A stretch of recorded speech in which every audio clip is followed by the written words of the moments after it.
Welcome to the Indie Author Spotlight, where we interview indie authors about upcoming releases as well as life as an author, presented to you by Books, Brews, and Dogs. You can visit booksbrewsanddogs.com, purchase a blind date with a book, and support animal rescue efforts. Books, Brews, and Dogs is where you can buy a book and save a dog or a cat. Hi, everybody. Welcome to the Indie Author Spotlight. Oh, words are hard. I'm here with Michelle Edwards today, and we're gonna just talk about what she's got going on. So, how are you today, Michelle? I am good. Spent way too much money already, but I'm good. It is that season. It's hard not to. It is. It is. We just set up a game room, so Oh, um, fun. so that's where all of our money went to. Early Christmas. Yeah.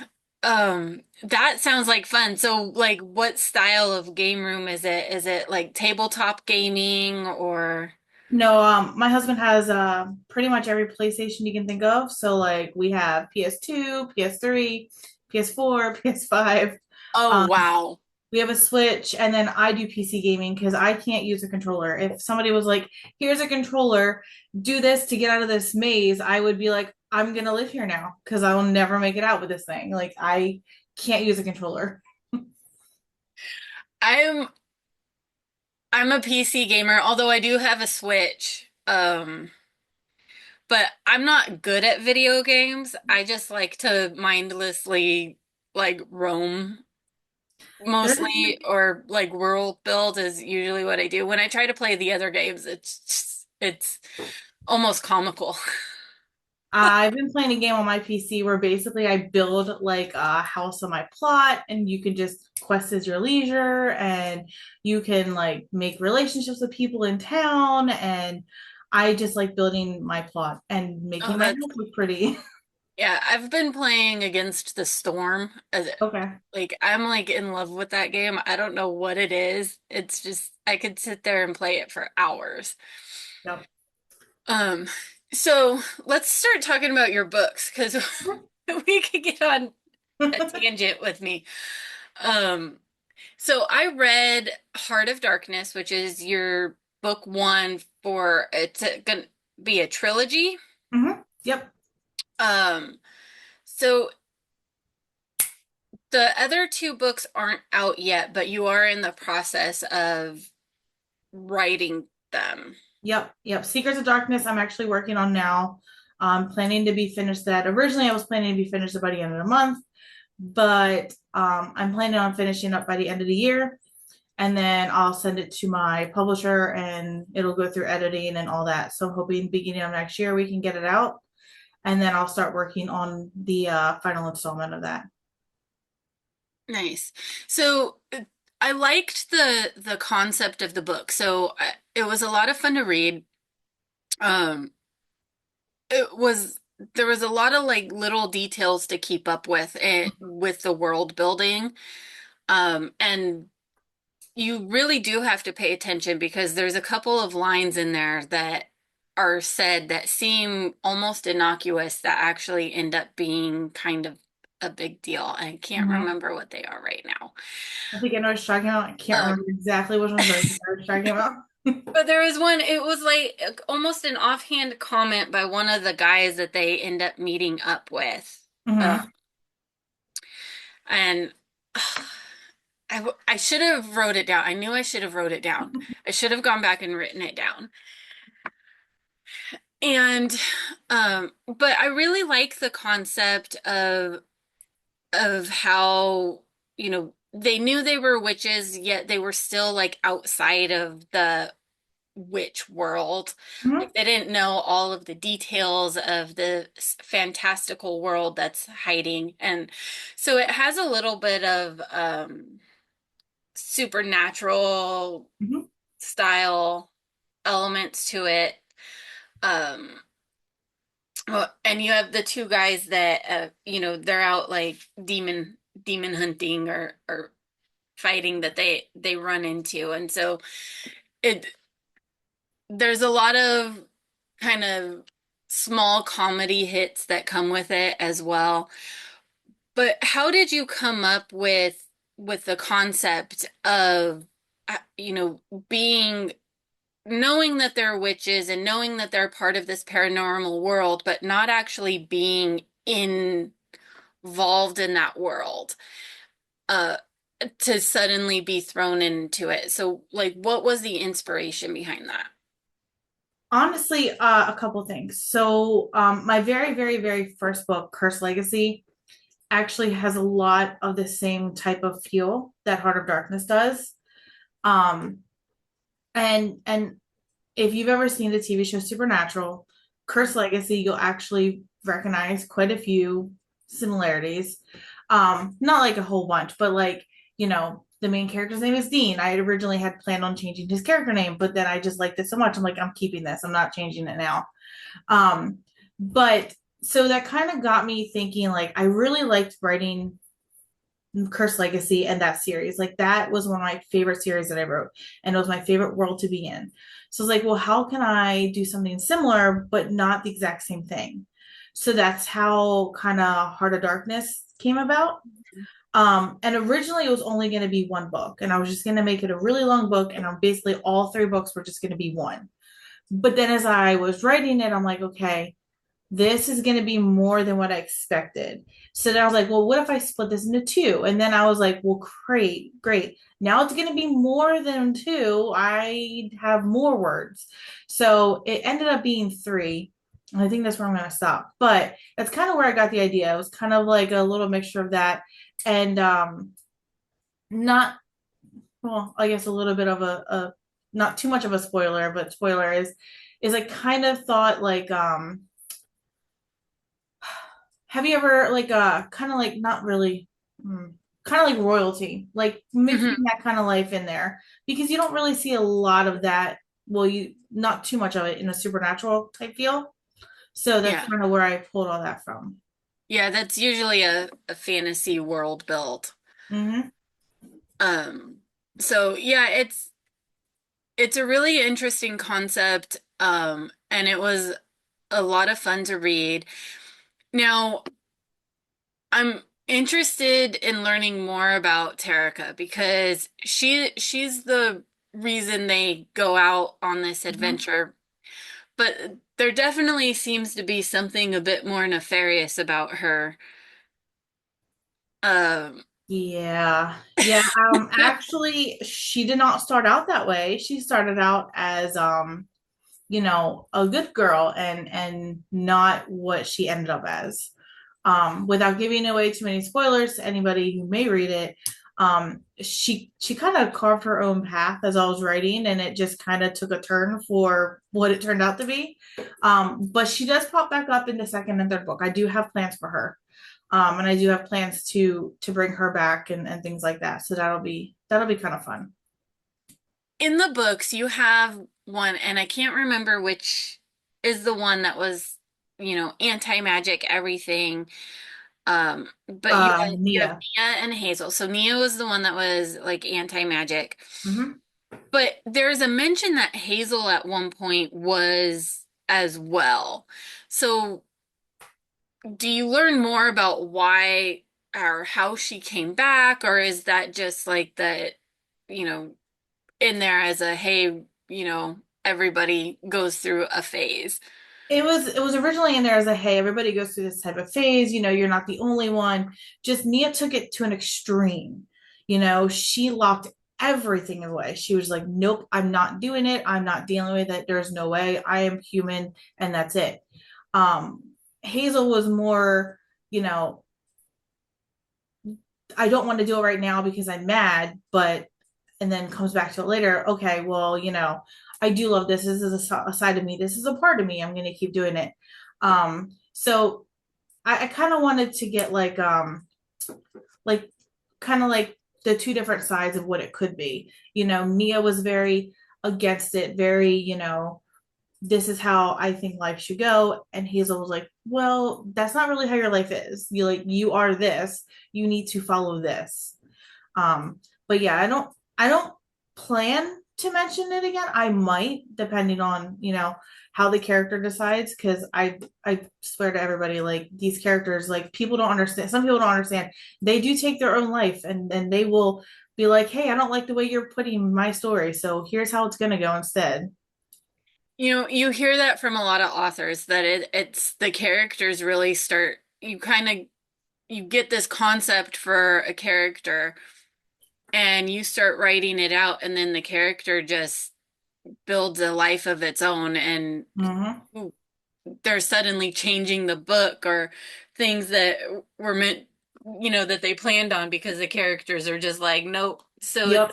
you really do um hear that from a lot of authors that the characters just start changing the book and it really helps explain why we end up feeling so connected to characters and why they can feel so real because as you're writing the stories, they kind of are becoming real in their own entities because you're Mm-hmm. having to change how the everyone interacts and the things that happen in the book. Like you said with Terica, she started out as a good girl and kind of became more nefarious as you wrote her.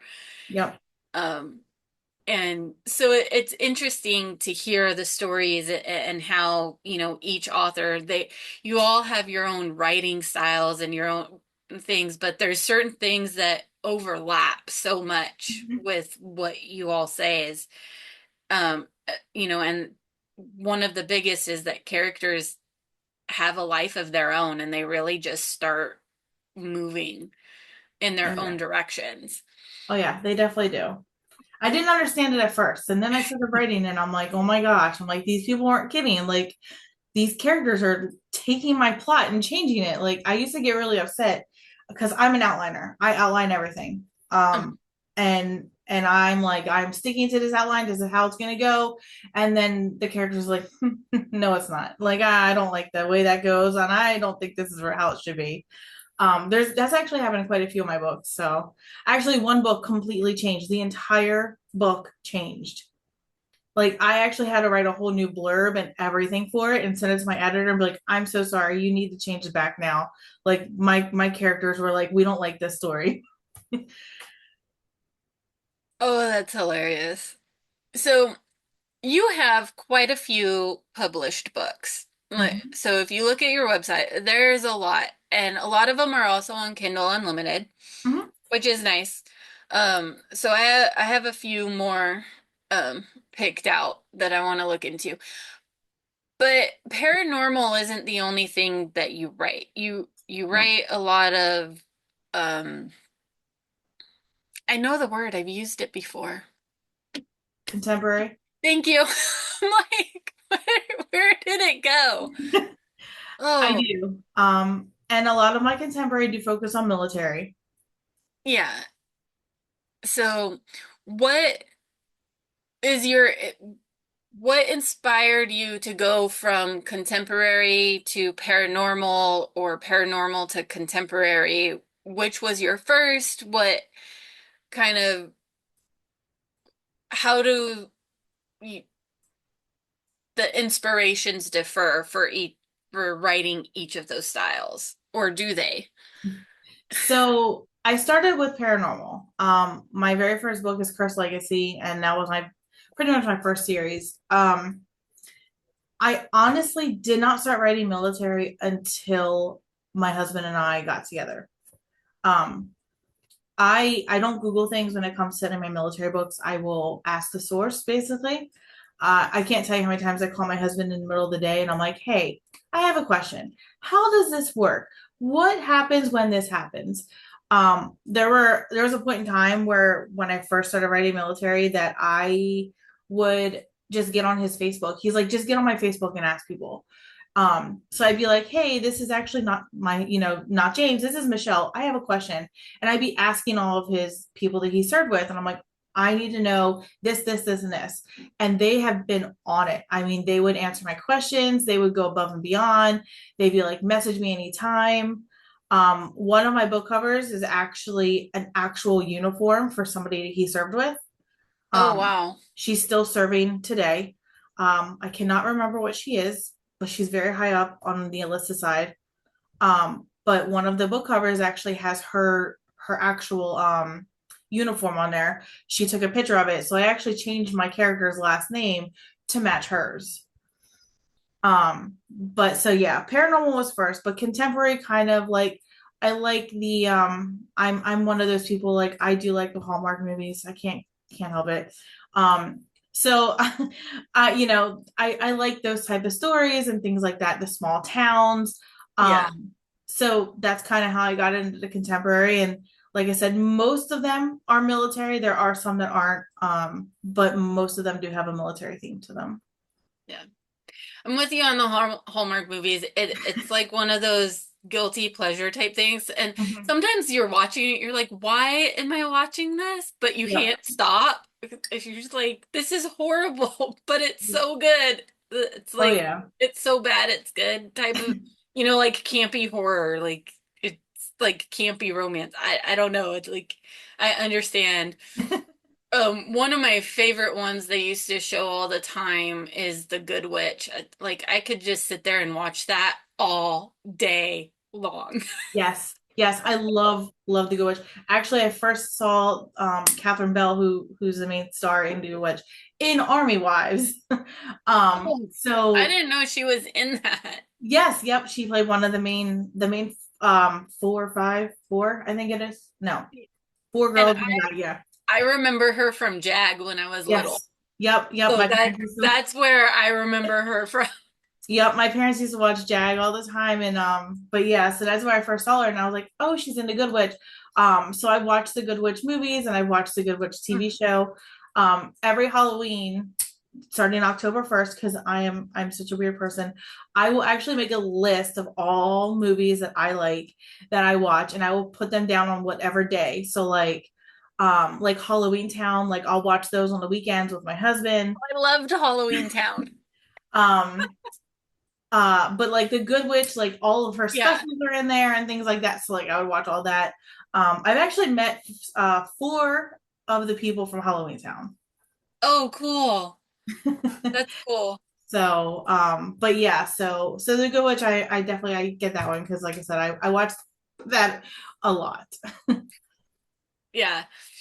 I had a time, there was a phase where I just wasn't doing well and things were like I was just going through a lot and I'm not really sure. I just kind of like hit a depression and I was like a 5-year-old with that show. It was just on repeat all the time Yep, because it's comforting and it's fun and I don't know. It's a good show.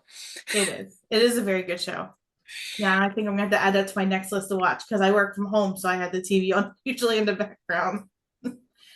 Yeah. Um, okay, so your contemporary romance books are mostly military, and that kind of is inspired from your, you know, being married, being a Mhm. military wife. And so like, how do you switch gears from going from paranormal to contemporary? And do you like to alternate to kind of get a break in, or is it just what you're feeling inspired for? Like, how does that work? Mostly it's what I'm feeling inspired for. Now, during November, I run an international writing event during one of the weekends, and it's usually 100 full hours. So I try to write two different ones. Like this year, um, I was swapping between Secrets of Darkness and then a contemporary book. So that way, like, one day I'd be writing one, and then the other day I'd write something else, and then this way I kind of give my mind a break a little bit. But mainly if I try to focus on just one, it's whatever I'm inspired by at the time. So like, if I'm watching a whole bunch of stuff or listening to a whole bunch of military stuff, then I'm working on one of my military ones. Hmm. Or if I'm watching, or listening to country or something like that, like, okay, I'm gonna work my ranch series or something like that. So I try to like go with whatever I'm either listening to at the time or kind of like what's been sticking out in my mind lately. So usually that's how I flop back and forth. Tell us about this international writing event that you do. So it's called OHOW. It's short for 100 hours of writing. We do it 3 times a year. Um, we usually do it in April, July, and November. So April and July we do 50 hours, and in November we do a full 100. we started it, well, I started it in 2020. I have a few other admins who run this with me because it is massive and it's really hard to run by yourself. Um, but we used to participate in an online writing thing that would happen every November, NaNoWriMo. And when 2020 happened and they're like, oh, you can't do in-person events, we're like, okay. So we're like, what are we going to do online? And I'm like, let's stream for 100 hours. And they're like, what? And I'm like, no, no, no, not one person. No, no. So we trade off every 2 hours. So usually, like, one person will start and they'll stream for 2 hours and they'll do like writing sprints or challenges or anything like that they want to do in their 2 hours. And then at the end of the 2 hours, we move on to the next streamer. So, but we've evolved so much from the beginning. Like we have an on-duty stream team that we call. Uh-huh. So we have a streamer. We have two moderators. One actually will count words and minutes, while the other one just handles chat. We always have a mini mod or a mini admin on duty, and then an admin on duty. And then we always have a backup streamer because somebody always has an issue. Like I don't think we've gone through an entire event without at least one person having some sort of tech issue. Um, it always happens. Inevitable. Yep. Yeah. But we are across all time zones, so you know, you could jump in at 9 o'clock in the morning Eastern time and then be like, hey, I'm not getting back on until midnight Eastern time, and they do, and we're still running, and we still have people that are streaming and chatting. So it's fun. April and July we do 50 hours because 100 is a lot to do Yeah. 3 times a year. So we do 50, which works out because it's usually right around like spring break and like the summer when kids are out and parents are like, oh, I Mhm. gotta go do this with my kids. But it's fun. We mostly do all of our coordinating on Discord and then we stream on Twitch. So Nice. You'll have to send me the link for that and I can share it and I'll definitely put that on my Twitch. yeah. Oh yeah. Like I said, it's so much fun. We actually just finished it. We do it usually the second weekend of the month. Mm-hmm. So usually gearing up for it is very, very busy. The weekend is very, very busy. And then afterwards we're like, okay, let's all take a couple weeks to breathe and then we'll just get ready to start preparing for the next one. So but it's fun. Like I said, we really enjoy it. I usually kick off the event. So I actually take off time for work and everything for that, which How do you select people to be part of that event? so we have a sign up form and they can just sign up as their leisure. A lot of the people that have signed up have actually been with us since the very beginning.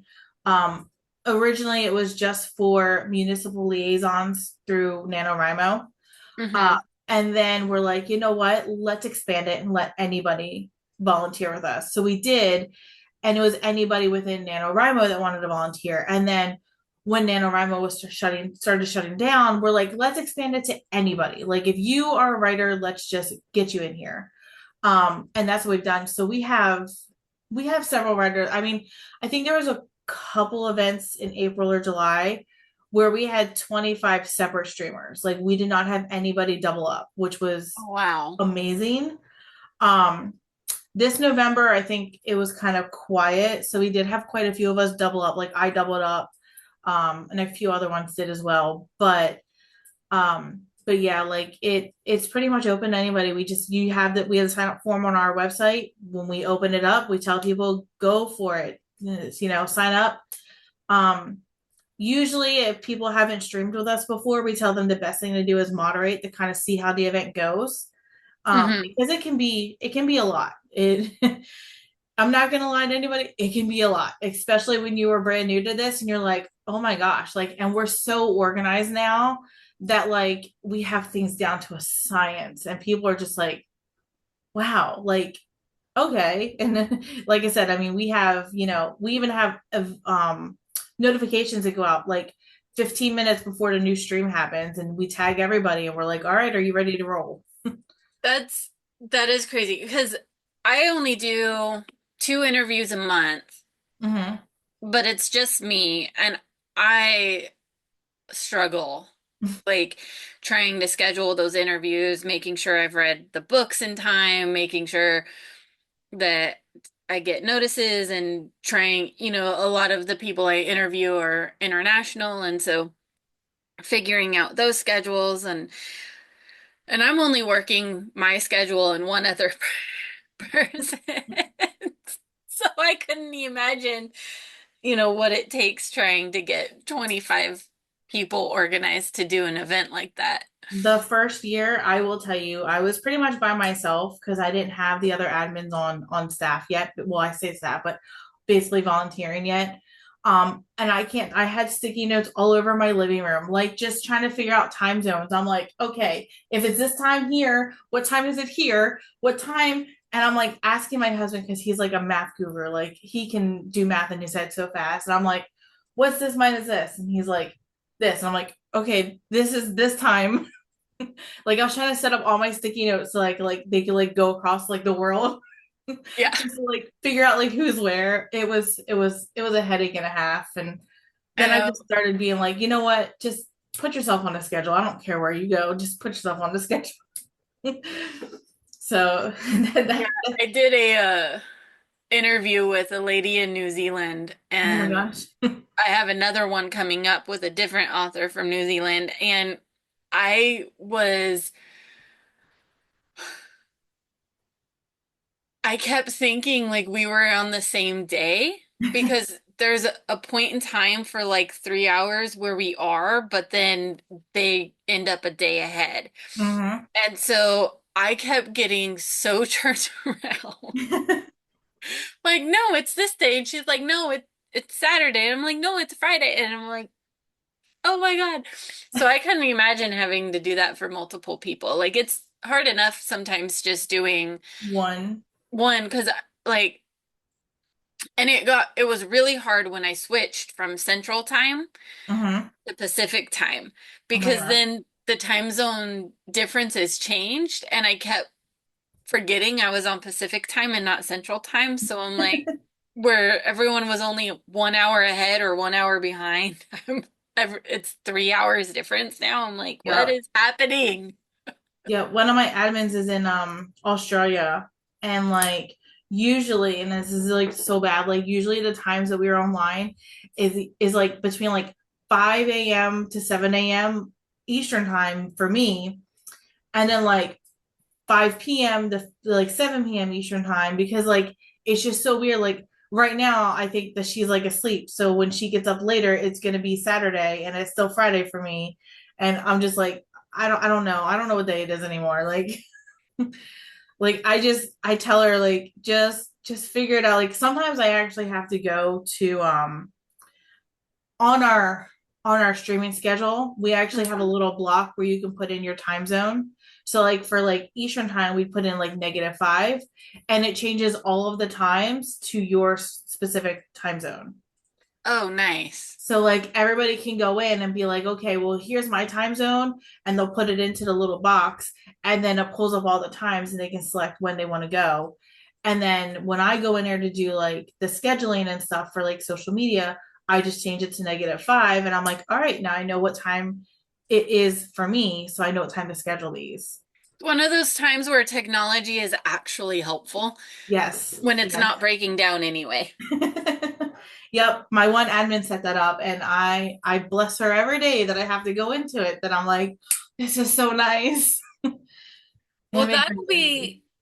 that's an amazing thing to check out, and I'm looking forward to the next run that you do. I'm Yep. sad we did the interview after you did it because now I have to.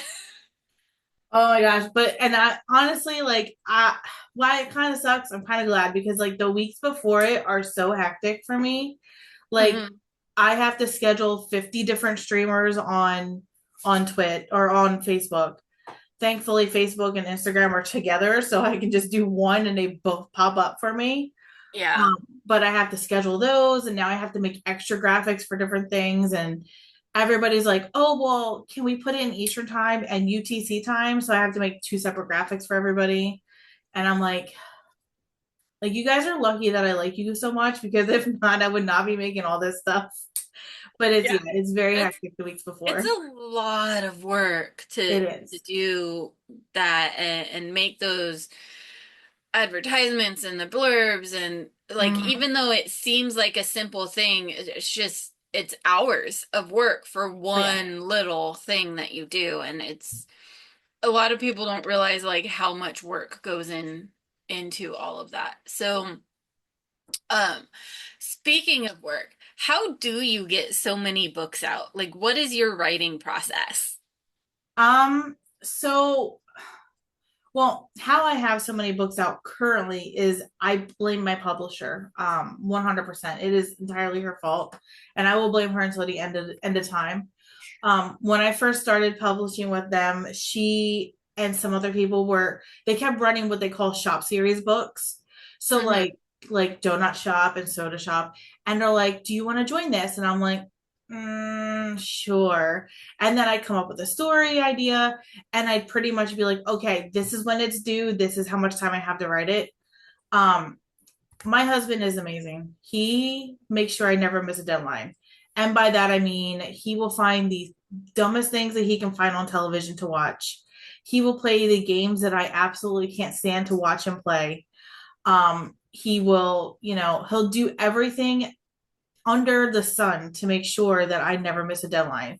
So, if that means going, hey, you can't get up and get any ice cream or chocolate or anything until you get X amount of words tonight, that's what he does. Well, So that's helpful. it is. It is. So that's how I have so many currently, but I've slowed down because I'm like, now I want to write longer books Hmm. and not just the shorter ones because a lot of them are like more type novellas than they are novels. Um, so now I'm trying to aim for longer books, but basically I write whenever I can. I'm fortunate enough that I get to work from home. So a lot of, my setup is basically my work computer's here, my personal computer's here. So, when I have like 5-10 minutes of downtime, I'll pull up a book and I'll just do some writing. Usually before dinner or after dinner, I'll try to knock some writing out. The weekends are usually the easiest, and I can usually get quite a few done. During OHOW, I get a lot of words. Yeah. Because when I'm on the admin on duty, I'm in every single stream. I'm watching it, even if it's in the background. I have it up so I can do some writing with everybody and contribute word counts and things like that.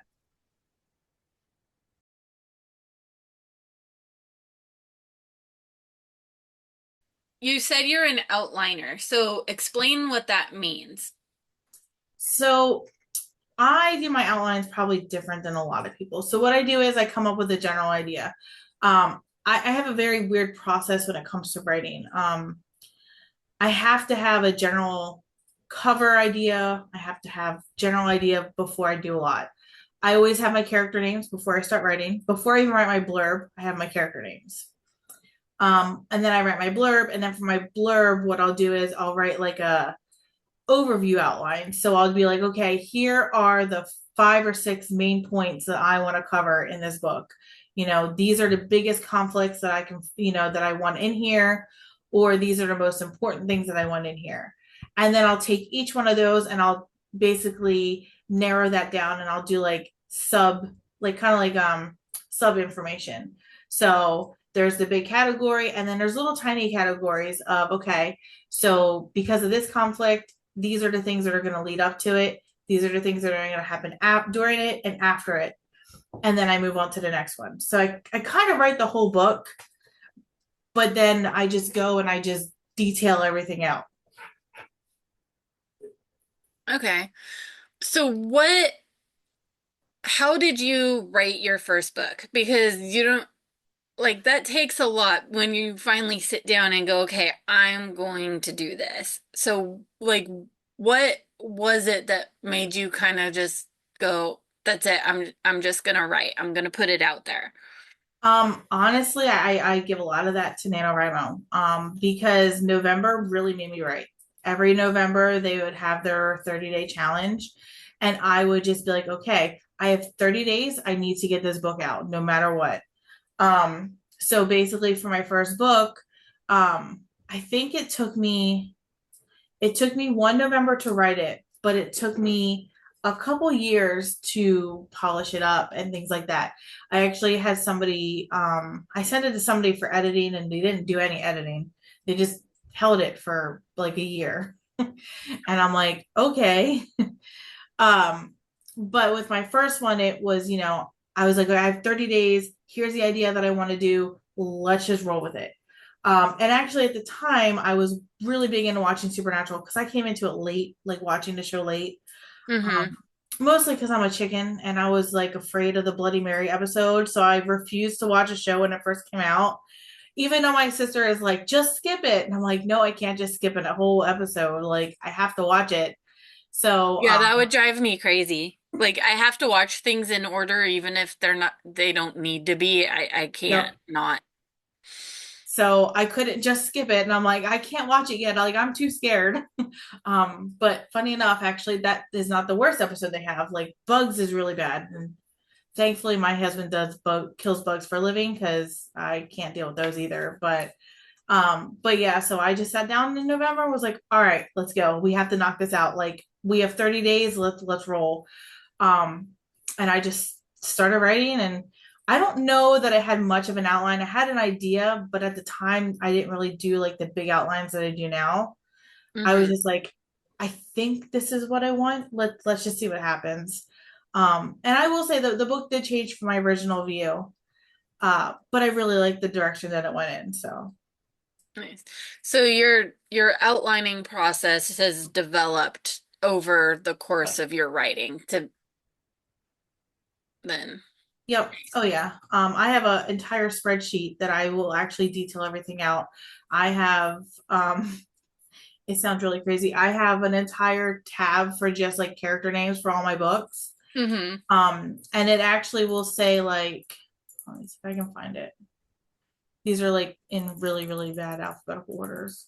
So like I'll have like the character's first name, their last name, what their main character in, if it's part of a series, and if they're a male or a female. And then like all the series are color coded.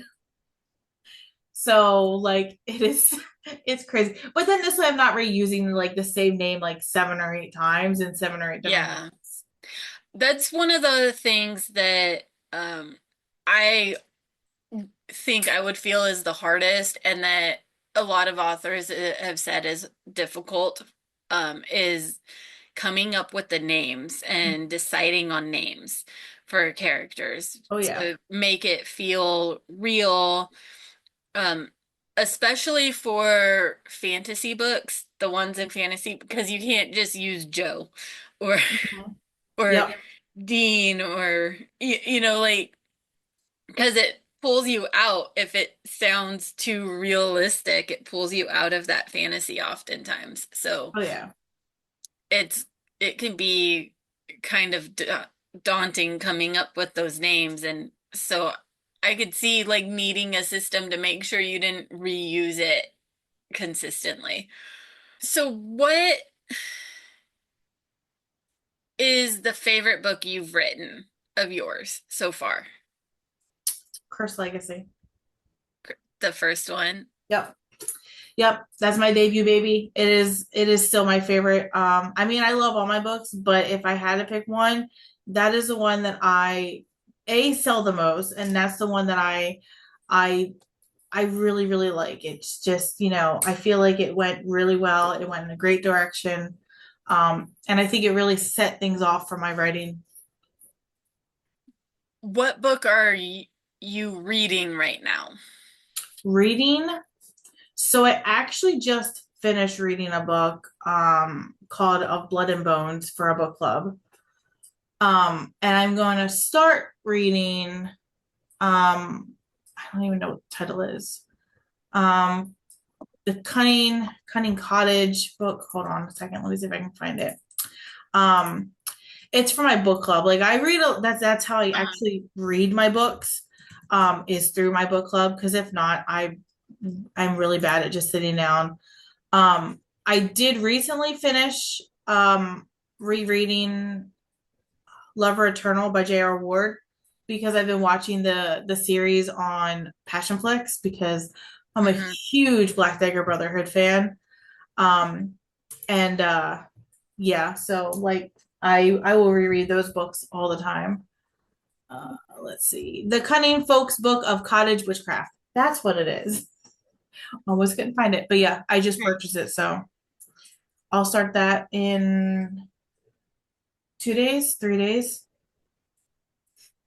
That's fun. Well, I just finished reading your book, Heart of Darkness. So that was my last read.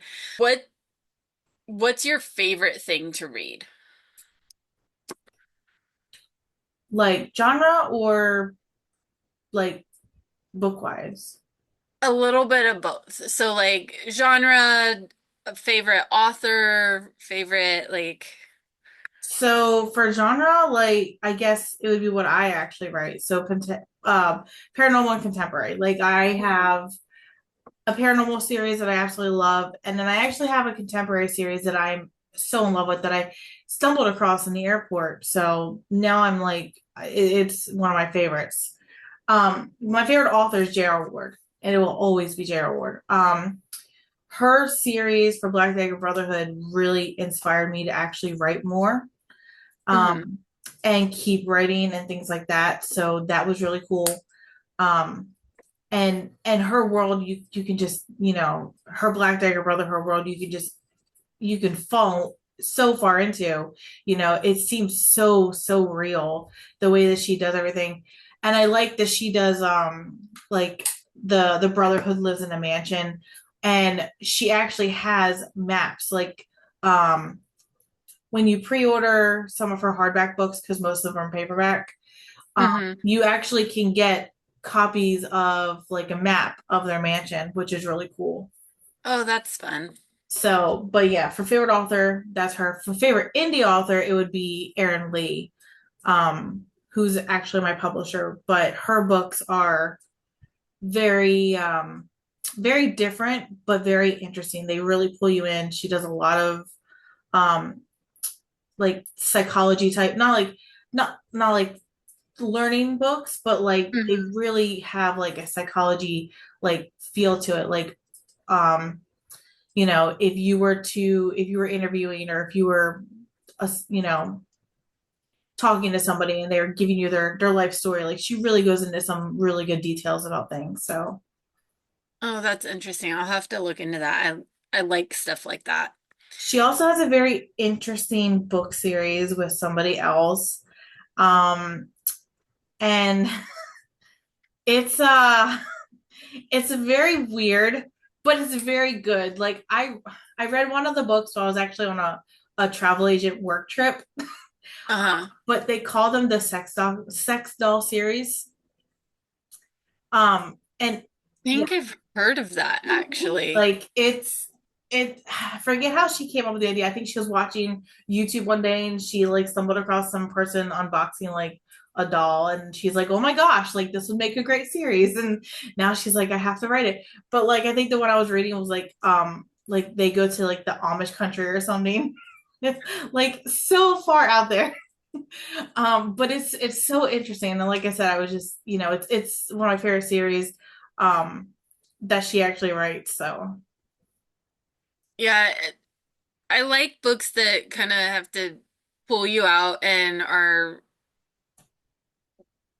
weirdly fantastical, but are also there to make you think. Like mhm. one of my favorite books growing up was A Clockwork Orange. My teachers all thought I was crazy, and I'm like, but you have to like see how the psychology of what they went through because there's a lot of psychology in that book and you Mhm. see what the character went through to become how he was and all of the things that happened and it's events that lead up to how we change and how we react and how everybody reacts different. Mhm.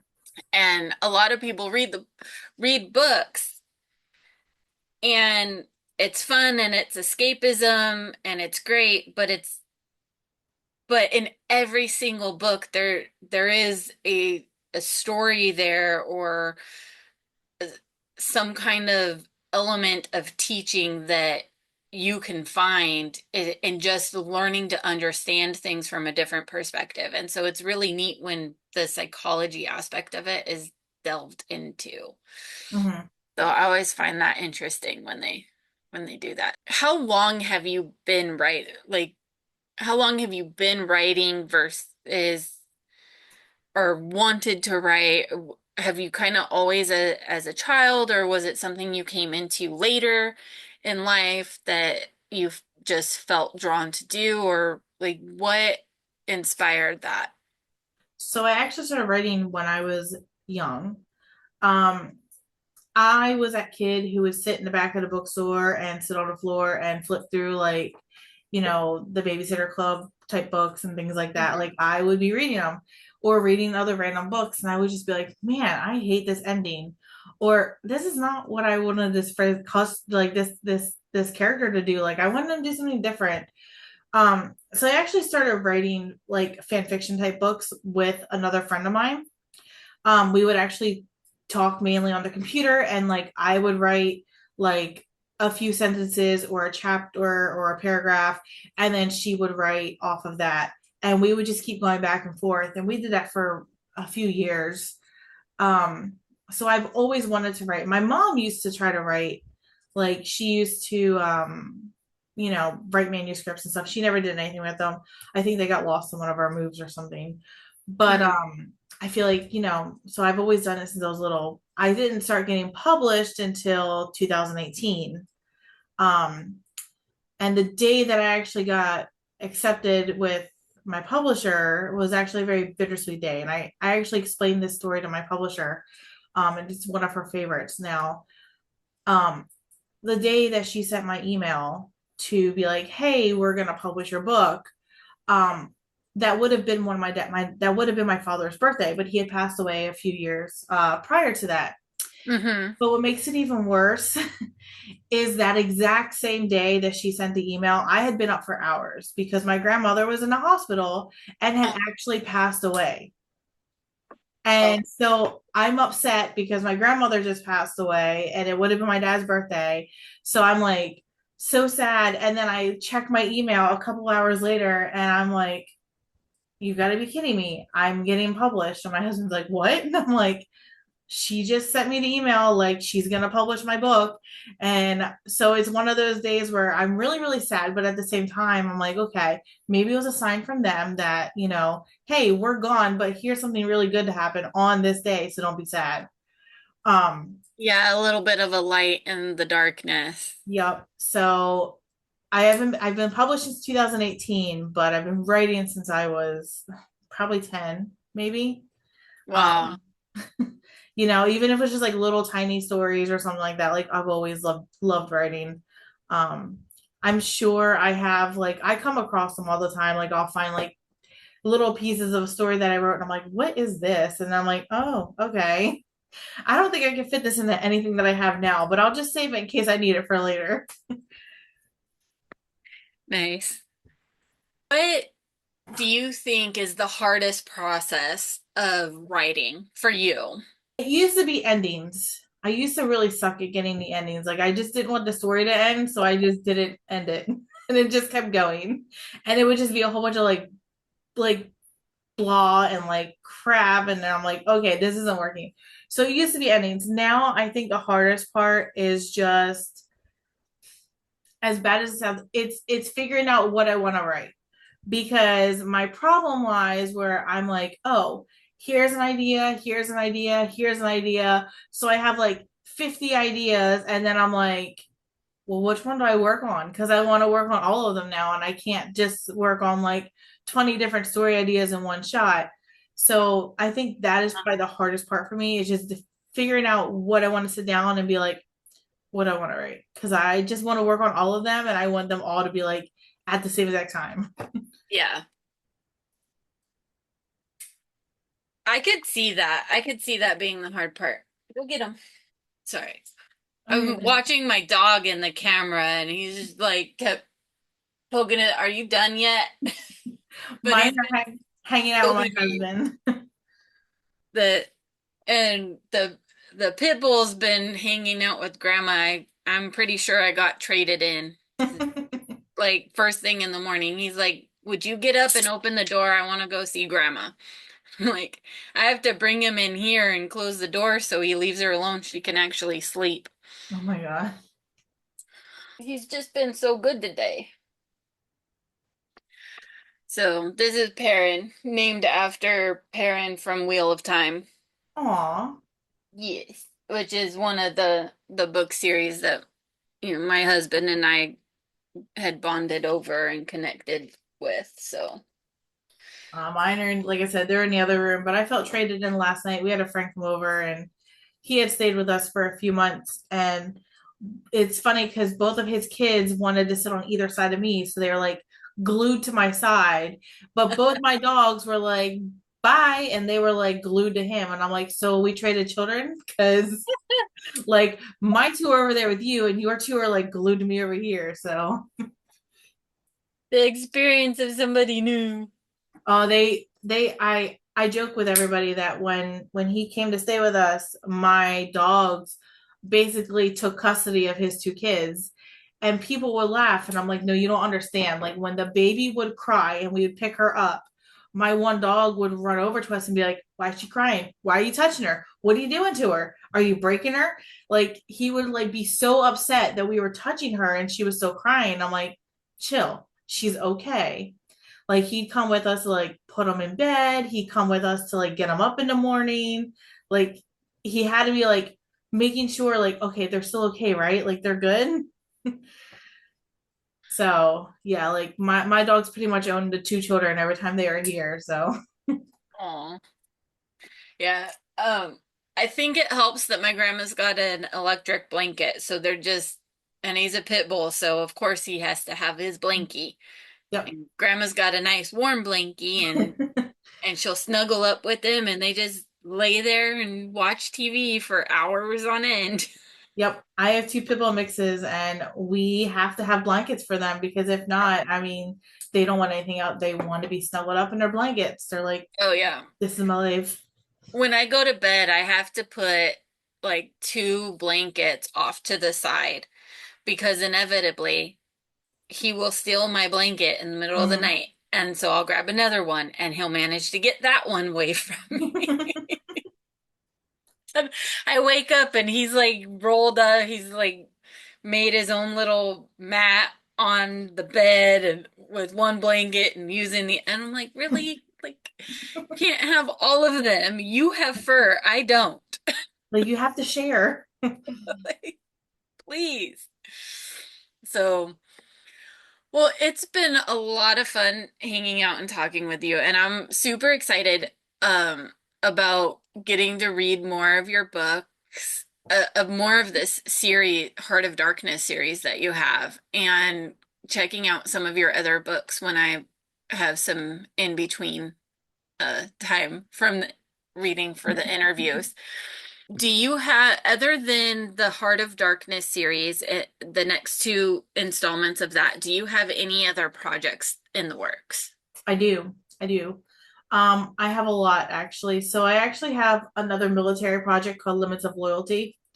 And it's going to kind of focus on like special forces in the army.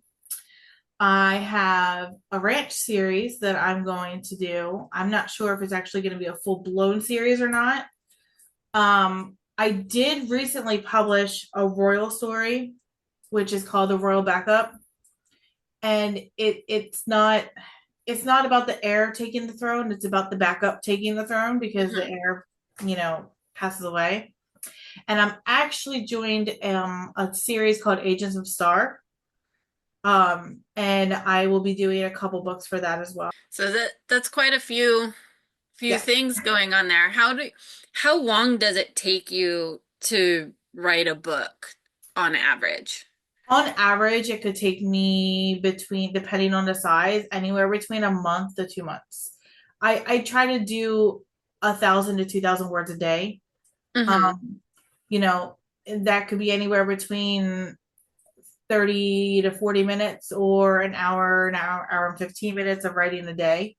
And it's just a matter of, what I'm feeling, if I'm actually feeling about writing that day or not. So I try to get, at least that much done. I try to knock out books within about 2 months generally. Hmm. Um, So and how then does that work with your life schedule? Because that's a lot of dedication to.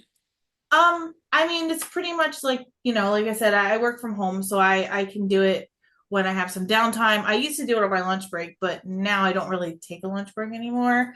It's more like, hey, here's 15 minutes. I'm gonna run and grab something to eat and come back to my desk and sit here because we kind of just started a new department, so I'm Hmm. like always around. But I try to write in between stuff at work. I try to do some writing as soon as I get off work. Like I usually get off around 3. And my husband doesn't usually get home generally until 4:30. So, or a little bit later. So that kind of helps where I can get some writing done while I'm waiting for him to get home. And then when Nice. he does get home, I can dedicate the rest of the time to cooking dinner, gaming, hanging out, and not having to be like, hey, I need to ignore you for the next like hour so I can do some writing. That is helpful, like, because it kind of gives you that built-in dedicated time. Mhm. How do you handle days where it's just like not flowing, or do you have a lot of those, or does that not happen? Like, No, it definitely happens. There's days where I am like, I really need to get some writing done, but I just have no motivation to, or I just don't have it. I just can't right now. It's funny because my husband doesn't understand that sometimes. Like he used to think writing 100 words was a lot, which I could easily get by with and be like, I wrote 100 words, and I can do that in like 5 minutes. So I would like be like, oh, so I wrote my word count for today. Now he's gotten a lot smarter about it. And he's like, no, no, no, no. You need to write like way more than that to like, appease me on this. Um, but there's some days where I'm like, I can't write today. And he just looks at me and I'm like, look, you try doing this and we'll see if you can get some stuff done. And then I'm like, I just don't have the motivation or I don't have, my brain's just not in it. I mhm. do listen to music when I write, so that does help. But sometimes even with the music, I'm just like, the words just don't want to come out. They just don't want to be here right now. So um usually what I do is I'll just be like, okay, tomorrow I'll just write a little bit extra and make myself feel a little bit better. Or I'll do other things like I'll work on an outline for something else or I'll organize something writing related. So in this way, I'm not feeling like I'm not doing anything. I'm still doing something, just not the writing part. Okay, so just kind of finding a workaround to Mhm. help. Because there's gotta be, especially when you're trying to like write a book on a deadline, like I imagine there's a lot of judgment when it's like, why can't I write today? Why isn't it there? I need to get this done. And so just trying to work through that because we all have our days where it's just like we just can't. I mean, Mhm. you know, even working a regular job, there's days where it's like you wake up and you're just like, no, Yep. Oh I yeah. Oh yeah. I've can't. had those. um and sometimes like and as weird as it sounds, I actually work better if I have a deadline. So like I Mhm. usually set myself a deadline and I have a calendar that's usually up in my office and I'll write on it. Be like, okay, book needs to be completely done and ready to go to editing and publishing by this date. So then this way I'm like, okay, I have to get this done by this time. Um and then if I don't write for a day, the next like couple of days I'll write extra to make up for that one day that I didn't do anything. Mhm. Same thing with when my editor sends back the book. I'm like, okay, I've gotten a book back. I'm giving myself this much time to go through all my edits, fix things that need to get fixed, change things if I need to change things, and it needs to be sent back by this time. Um, and actually, the last two books, so Heart of Darkness and The Royal Backup, I actually set the goal for the end of the month. And I had actually sent them in way, way earlier. So I felt really good about it. Like, okay, I've Nice. completely beat my deadline. Nice. So, do you give yourself a break in between writing the books? I do. I actually took a very long break between the book Bourbon on the Rocks and Heart of Darkness. I took like a year, year and a half break in terms of all writing. And in that year and a half, we ended up moving different states. I had basically started a new job technically. There was a lot of changes in our Mhm. personal lives that was like, okay, let me focus on this stuff first and then I'll come back and do some writing. But I needed that mental break to be like, okay, here's the ideas that I want to do, here's what I want to how I want to write them. Um, I had a goal for Heart of Darkness. So my publisher was like, if you make it to 60,000 words, I'll make it a hardback. So I made it to 60, well, just about 60,000 words. But that was my goal, was I needed to Mhm. be right up there, either between 59 and 61,000. And I think I was just under 60,000, but like on the top end of 59,000 or something. But that was my goal for that book. Um, but but yeah, so I now that I've taken that break in between each books, I try not to take too much of a break, but I try Mhm. to be like, okay, I need to get some more writing done, so we need to like do this. Like I will say I haven't done much writing in the past couple of days. But in my defense, we've been setting up a game room, we've been spending a whole bunch of money. I've been trying to get things between two different computers.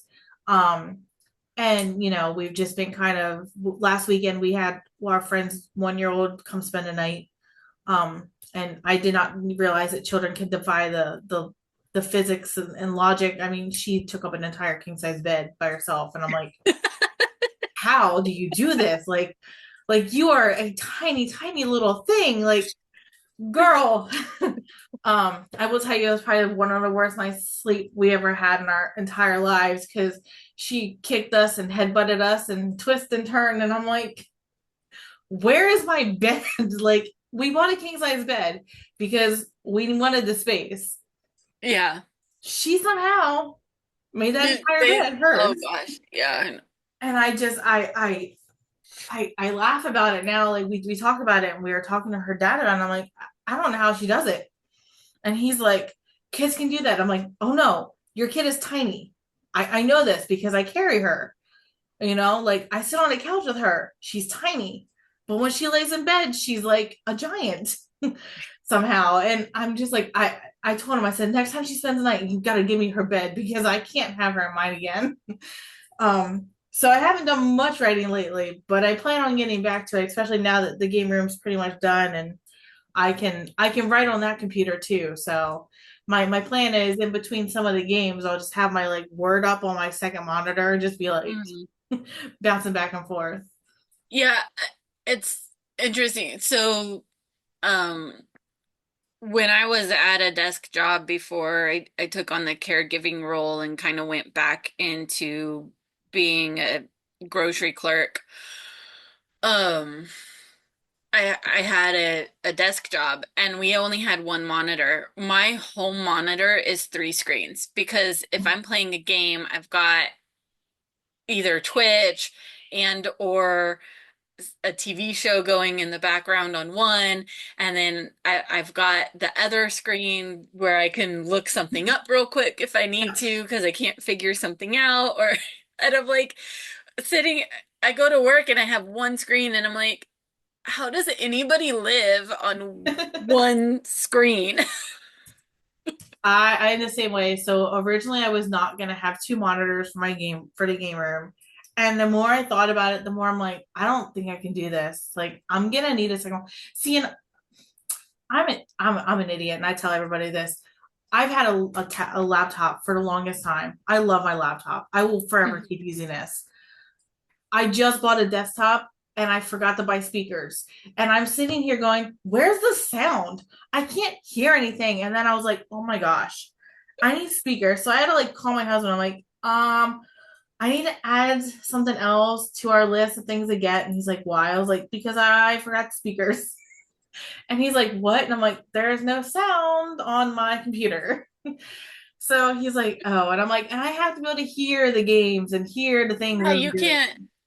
You have to have that background music makes a huge difference when you're playing a game. Like, because, and I usually put it on low because I do usually have like my own music, or, but if I don't have the game music going, like throws off the whole game. Yes, it does. It absolutely does. And I play first person shooters with my husband sometimes, like, and I'm like, I have to be able to hear when people are walking up behind me, or else, they're just all Yeah. gonna sneak up behind me and be like, hey, bye.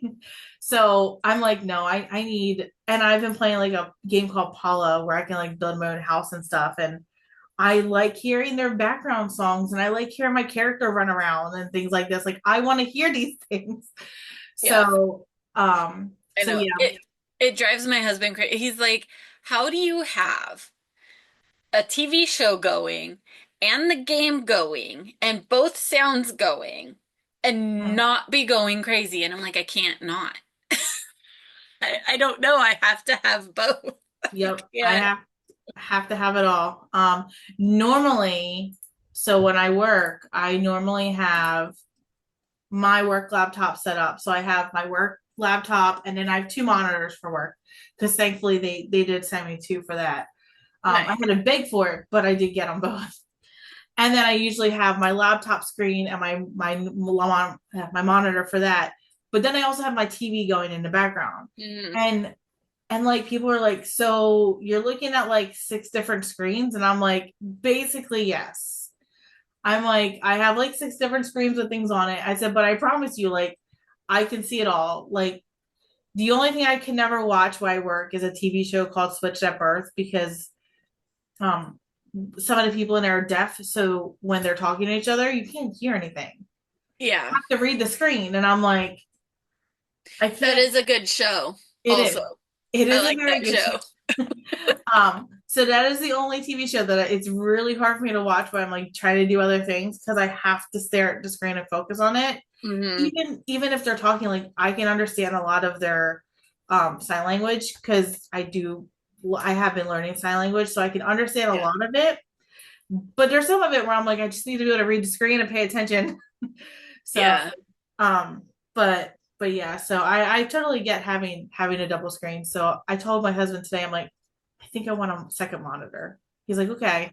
So we were getting like the other TV and everything. He's like, well, here's one, and it's an Acer, and it matches your other one. I'm like, perfect. Let's get it. So now I'm like, Yeah. great. Now I can have like Discord up and like everything that I want on one screen and the game on the other screen. Yeah, it's definitely helpful. It's amazing. I'd have to have like a set.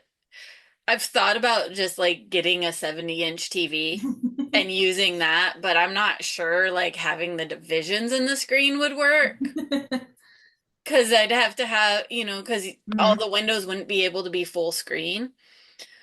Um, I'd have to have like a huge TV to maybe feel like I could have everything open enough. Yeah.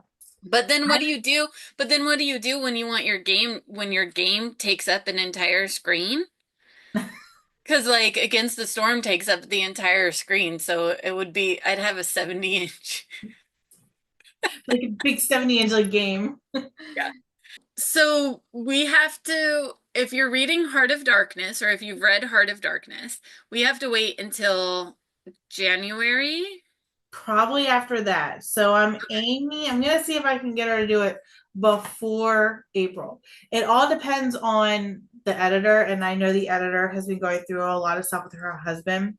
So I don't know how fast she'll be able to edit. I'm writing as fast as I can. So I'm gonna try to get it done soon because I'm pretty much halfway through or just over halfway through. Um, and there's a lot happening in this book, the second book, which is Secrets of Darkness. Um, the girls are finding out a lot more about their family, a Mhm. lot more that their parents never told them, things that they never expected. Like it's completely out there. Like it's almost unbelievable, but it's just one of those big things. Like, and it gets explained like why their parents kept these secrets from them and things like that. But instead of, right now they're in a town, I believe it's just outside of New Orleans. So that's kind of where it's set for this book, or at least for most of it. And then the third one, which will be Descendants of Darkness, they will find out a few more things that they that they learn about in Secrets of Darkness. So they kind of evolve into, okay, this is how our life is now. This is what our life is. And the guys are still with them. Tobias and Levick, they're still hanging around. They're still, protecting them any chance they can. Um, Levick's brother is going to make another couple appearances. I really like him. He's that bad boy that's just annoying, but at the same time, he makes perfect sense where, he probably shouldn't. Mhm. So we'll be seeing him again. Um, but we are meeting a lot of new people in Secrets of Darkness. So I'm trying to make sure I do them justice of, getting everybody's story out there because there's two big new characters that I'm about to introduce in Secrets of Darkness that are going to throw a lot of people for a loop, basically. Interesting. I'm looking forward to it. Um, so yeah, it was a lot of fun reading Heart of Darkness. I actually did a double read through on it on the Kindle. Having it read to me as I'm doing all the things. Sometimes it's the only way to make it through, but Mhm. um so it's a lot of fun to read the book. It's really interesting, but you do have to kind of stop and pay attention. There was a lot of times where I had to like go, wait a second, I missed something. So it is it's a good read, it's a fun read, but it is one where you actually have to kind of pay attention to Mhm. what's being said because there's things that come up and cycle through and go back and reference and Mhm. so it's an in-depth book for sure. But I'm looking forward to looking into some of your contemporary romance. That's something that's newer for me. I've recently been introduced to the contemporary romance and I've been liking it a lot more than I thought I would. So I'm interested in, after reading your paranormal book and reading the your contemporary and seeing, the differences in that. So, I would suggest you start with either A Warrior Soul or Broken Souls. a warrior soul or broken souls. Yeah. So Warrior Soul was my very first contemporary slash military one that I wrote. Mhm. And actually in the beginning, I thank a lot of the people that my husband served with because they really helped with that book. And actually, as sad as it is, there was one scene in there where it was a funeral scene. And that's not really giving away anything bad. Um, but I kind of skimmed through it when I wrote it, and then I sent it off for editing. And then it just so happened that somebody that my husband served with had passed away, so we had to go to his funeral. And while I'm sitting there, and I wasn't there to observe this way, it just so happened that I'm watching all these service people come up and the family and everybody, and I'm just in awe about how they present themselves and how they go about these funerals, even though many of them were already out of the service, some of them were still in. And I watched how they reacted, how they conducted themselves. And then I'm Mhm. sitting here going, oh no, I think I messed up. And I'm like, I skimmed over the entire funeral scene. I shouldn't have done that. Like, this is a military book. I should put this scene in there and go into more detail. So I actually, when I got the book back from my editor, I had told her, I said, I need to add like almost a chapter and a half of just this, which I did. And I went through and I kind of fixed it to where I went into a little bit more detail with the funeral scene, because it was a big deal. And I really felt like it kind of set the book a little bit better of having that scene in there that wasn't there before. Yeah, I could see how something like that, especially in a military book and with the military because it's very prominent because they deal with death so much. Mm-hmm. Yeah. Um, and so making sure that you go through that ceremony and that ritual in a pronounced and respectful way is very, I can see that being, very prominent And then a lot of in my what books, you like I write. said, I don't Google for the military books at all because I don't want somebody to read my book and go, well, that'll never happen in the military, which is what my husband does every time we watch a movie or a TV show that has military in it, and drives me crazy. So I'm like, I don't want that to happen. And like I said, there's been some people who have been such a big help. I have another really big series called Midnight Defenders. Mm-hmm. And what sets that series apart is I kind of combined military with paranormal, but the series is about um, a motorcycle club. And actually, the entire club is based on a military club in Florida, in Central Florida. Um, One of the people who is the secretary or treasurer, I can't remember if she's moved up or not, she served with my husband. So we were really good friends with them. And we would actually go to their clubhouse and I would sit there with my laptop at their bar and I would have different members coming up to me and go, "Hi, I'm so and so.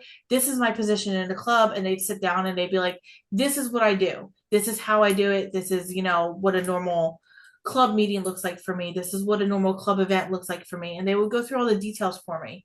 So then that way, when I wrote the series, I had a better understanding of how they ran their club. Nice. I got to go to different events with them. I did a Viking funeral with them. I went and watched one of their prospects get patched in, things like that. So I got to see things that a normal person who's not in a motorcycle club doesn't normally get to see. Um, Yeah.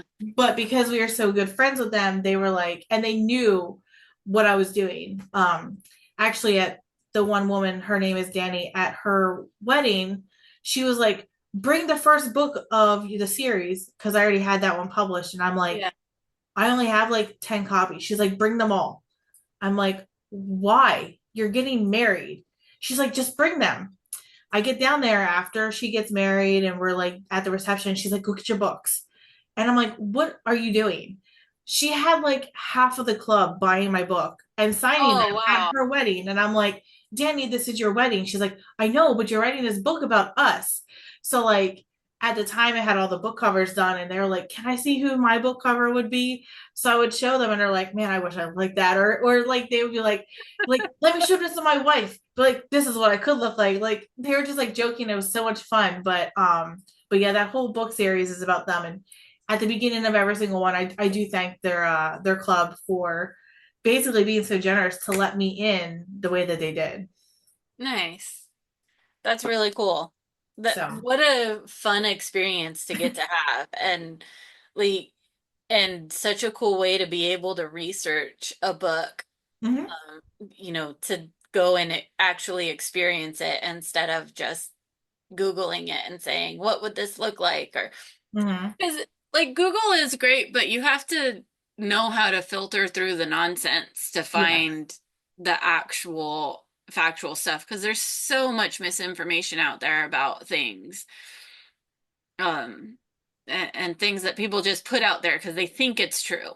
And so Yep. they're like, yes, no, it's true. And it's like, but is it? Yep. Yep.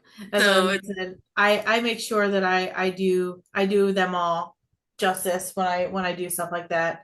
And I still ask some questions to this day. Like my husband more than anybody, I'll just call him up and be like, can you tell me how like who's hired this or this? What does this do? Why would they do this? Like I'll ask random questions and he's good about them. He'll answer the questions.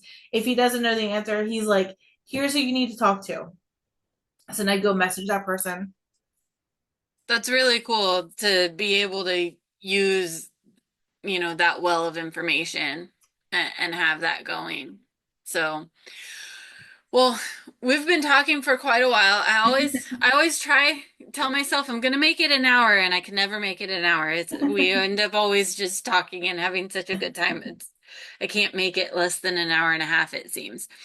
Um, or close to. Um, so authormichelleedwards.com is your website, Mhm. and you can at least see the list of all the books from there, and then the website takes you to Amazon to purchase the books. So your books Yep. are all available on Amazon. Many of them are available on Kindle Unlimited. Mhm. Um, so those are all ways to be able to get to read your books. But if you want to see the list of all of the books that Michelle has written, her website is the best place to go to see the variety that she has available. And it's really well laid out because you have it laid out by the series, but you also have it, they can find out the series or the individual books, Mhm. um, ones that are solos, and it's all very nicely laid out. So like I just want to try one book, I want to look into the series and things like that. It's very well laid out, very well thought out. And if you go to projects, you can see like other series that I've done, like this, the Crazy Town series and Agents of Star.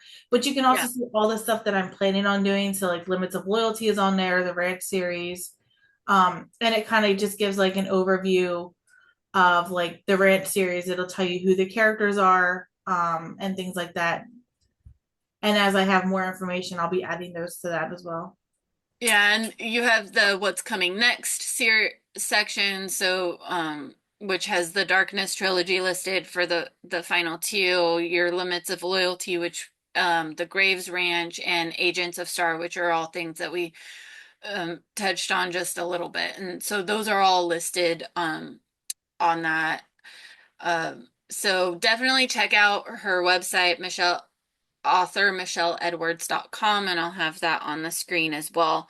Um, Books are available on Amazon and or Kindle Unlimited. And then as always, follow on social media as well. That is the best way to keep up to date and live. And the Michelle's Instagram is Lady Mabes author, and I'll have that up across the screen as well. But go to the Instagram, follow, like, comment. Those things are all extremely helpful. If you've read the books or once you do read the books, reviews are also very helpful. Um, so this is just way to support the indie authors that and your community. So thank you so much, Michelle, for joining me today. Thank you for putting your work out there for us to read. It is enjoyable. It has been fun, and I'm so excited that you sat down and just chatted with me today. It's been great. Thank you so much for having me. Oh, absolutely. All right. Bye. Bye.